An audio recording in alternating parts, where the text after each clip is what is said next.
स्मरण, प्रतिध्वनि। जब कभी संभव हो दयालु बने रहिए। दलाई लामा।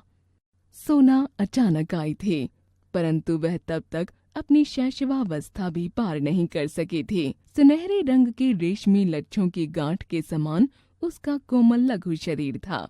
छोटा सा मुंह और बड़ी बड़ी पानीदार आंखें। देखती थी तो लगता था कि अभी छलक पड़ेंगी। परंतु उस बेचारे हिरण शावक की कथा तो मिट्टी की ऐसी व्यथा कथा है जिसे मनुष्य की निष्ठुरता गढ़ती है। वह न किसी दुर्लभ खान के अमूल्य हीरे की कथा है और न अथाह समुद्र के बहुमूल्य मोती की। प्रशांत वनस्थली में जब अलस भाव में जुगाली करता हुआ मृग समूह शिकारियों की आहट से चौंक कर भागा, तब सोना की माँ भागने में असमर्थ रही। मृग शिशु तो भाग नहीं सकता था, अतः मृगी माँ ने अपनी संतान को अपने शरीर की ओट में सुरक्षित रखने के प्रयास में प्राण दे दिए। शिकारी मृत हिरनी के साथ उसके रक्त से सने और ठंडे स्तनों से लिपटे हुए शावक को जीवित उठा लाए। उनमें से किसी के परिवार की सहृदय गृहिणी और बच्चों ने उसे पानी मिला दूध पिला पिला कर 2-4 दिन जीवित रखा। किसी बालिका को मेरा स्मरण हो आया और वह अनाथ शावक को मेरे पास ले आई। उसके बचने की आशा भी धूमिल थी, परंतु मैंने उसे स्वीकार कर लिया। स्निग्ध सुनहरे रंग के कारण सब उसे सोना कहने लगे। दूध पिलाने की शीशी, ग्लूकोज, बकरी का दूध आदि सब कुछ एकत्र करके उसे पालने का कठिन अनुष्ठान आरंभ हुआ। उसका दिन भर का कार्यकलाप भी एक प्रकार से निश्चित था। विद्यालय और छात्रावास की छात्राओं के निकट पहले वह कौतुक का कारण रही, परंतु कुछ दिन बीत जाने पर मैं उनकी ऐसी प्रिय साथिन बन गई जिसके बिना उनका किसी काम में मन नहीं लगता था। दूध पीकर और भीगे चने खाकर सोना कुछ देर कंपाउंड में चारों पैरों को संतुलित कर चौकड़ी भरती। फिर वह छात्रावास पहुंचती और प्रत्येक कमरे के भीतर बाहर निरीक्षण करती। सवेरे छात्रावास में विचित्र सी क्रियाशीलता रहती। कोई छात्रा हाथ मुंह धोती है, कोई बालों में कंघी करती है, कोई साड़ी बदलती है, कोई अपनी मेज की सफाई करती है, कोई स्नान करके भीगे कपड़े सूखने के लिए फैलाती है और कोई पूजा करती है। सोना के पहुंच जाने पर इस विविध कर्म संकुलता में एक नया काम और जुड़ जाता था। कोई छात्रा उसके माथे पर कुमकुम का बड़ा सा टीका लगा देती, कोई गले में रिबन बांध देती और कोई पूजा के बताशे खिला देती। मेस में उसके पहुंचते ही छात्राएं ही नहीं, नौकर चाकर तक दौड़ आते और सभी उसे कुछ न कुछ खिलाने को उतावले रहते। परंतु उसे बिस्कुट को छोड़कर सभी खाद्य पदार्थ पसंद थे। छात्रावास का जागरण और जलपान अध्याय समाप्त होने पर वह घास के मैदान में कभी दूब चढ़ती और कभी उस पर लौटती रहती।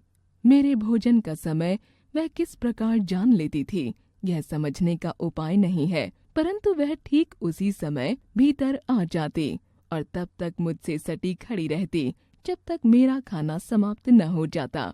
कुछ चावल, रोटी आदि उसका भी प्राप्य रहता था, परंतु उसे कच्ची सब्जी अधिक भाती थी। घंटी बजते ही वह फिर प्रार्थना के मैदान में पहुंच जाती और उसके समाप्त होने पर छात्रावास की छात्राओं के समान ही कक्षाओं के भीतर बाहर चक्कर लगाना आरंभ करती। उसे छोटे बच्चे अधिक प्रिय थे, क्योंकि उनके साथ खेलने का अधिक अवकाश रहता था। वे पंक्तिबद्ध खड़े होकर सोना सोना पुकारते और वह उनके ऊपर से छलांग लगाकर एक ओर से दूसरी ओर कूदती रहती। यह सर्कस जैसा खेल काफी घंटों चलता, क्योंकि खेल के घंटों में बच्चों की एक कक्षा के उपरांत दूसरी कक्षा आती रहती। मेरे प्रति स्नेह प्रदर्शन के उसके कई प्रकार थे। बाहर खड़े होने पर वह सामने या पीछे से छलांग लगाती और मेरे सिर के ऊपर से दूसरी ओर निकल जाती। प्रायः देखने वालों को भ्रम होता था कि उसके पैरों से मेरे सिर पर चोट न लग जाए, परंतु वह पैरों को इस प्रकार सिकोड़े रहती थी और मेरे सिर को इतनी ऊंचाई से लांघती थी कि चोट लगने की कोई आशंका ही नहीं रहती थी। पाठ 3। सोना संस्मरण। प्रतिध्वनि अपना शरीर रगड़ने लगती। मेरे बैठे रहने पर वह साड़ी का छोर मुंह में भर लेती और कभी पीछे चुपचाप खड़े होकर चोटी ही चबा डालती। डांटने पर वह अपनी बड़ी गोल और चकित आंखों में ऐसी जिज्ञासा भरकर एकटक देखने लगती कि हंसी आ जाती। मेरी बिल्ली गोधूली, कुत्ते हेमंत, बसंत, कुतिया फ्लोरा सब पहले इस नए अतिथि को देखकर रुष्ट हुए, परंतु सोना ने थोड़े ही दिनों में सबसे सख्य स्थापित कर लिया। फिर तो वह घास पर लेट जाती, कुत्ते बिल्ली उस पर उछलते कूदते रहते, कोई उसके कान खींचता, कोई पैर, और जब वे इस खेल में तन्मय हो जाते तब वह अचानक चौकड़ी भरकर भागती और वे गिरते पड़ते उसके पीछे दौड़ लगाते। वर्ष भर का समय बीत जाने पर सोना की टांगें अधिक सुडौल हो गईं और खुरों के कालेपन में चमक आ गई, गर्दन लचीली हो गई, पीठ में भराव वाला उतार चढ़ाव और स्निग्धता दिखाई देने लगी। आंखों के चारों ओर खींची कज्जल कोर में नीले गोलक और दृष्टि ऐसी लगती थी मानो नीलम के बल्बों में उजली चमक हो। इसी बीच फ्लोरा ने भक्तिन की अंधेरी कोठरी के एकांत कोने में 4 बच्चों को जन्म दिया और वह खेल के संगियों को भूलकर अपनी नवीन सृष्टि के संरक्षण में व्यस्त हो गई। 1-2 दिन सोना अपनी सखी को खोजती रही, फिर उसे इतने लघु जीवों से घिरा देखकर उसकी स्वाभाविक चकित दृष्टि गंभीर विस्मय से भर गई। एक दिन देखा फ्लोरा कहीं बाहर घूमने गई है और सोना भक्तिन की कोठरी में निश्चिंत लेटी है। पिल्ले आंख बंद रहने के कारण ची ची करते हुए सोना के उदर में दूध खोज रहे थे। तब से सोना के नित्य के कार्यक्रम में पिल्लों के बीच लेट जाना भी सम्मिलित हो गया। आश्चर्य की बात यह थी कि फ्लोरा हेमंत, बसंत या गोधूली को तो अपने बच्चों के पास फटकने भी नहीं देती थी, परंतु सोना के संरक्षण में उन्हें छोड़कर आश्वस्त भाव से इधर उधर घूमने चली जाती थी। संभवतः वह सोना के स्नेही और अहिंसक प्रकृति से परिचित हो गई थी। पिल्लों के बड़े होने पर और आंखें खुल जाने पर सोना ने उन्हें भी अपने पीछे घूमने वाली सेना में सम्मिलित कर लिया। उसी वर्ष गर्मियों में मेरा बद्रीनाथ यात्रा का कार्यक्रम बना। प्रायः मैं पालतू जीवों के कारण प्रवास में कम रहती हूँ। उनकी देखरेख के लिए सेवक रहने पर भी मैं उन्हें छोड़कर आश्वस्त नहीं हो पाती। पैदल आने जाने के निश्चय के कारण बद्रीनाथ की यात्रा में ग्रीष्मावकाश समाप्त हो गया। 2 जुलाई को लौटकर जब मैं बंगले के द्वार पर आ खड़ी हुई तब बिछड़े हुए पालतू जीवों में कोलाहल होने लगा। गोधूली कूदकर कंधे पर आ बैठे।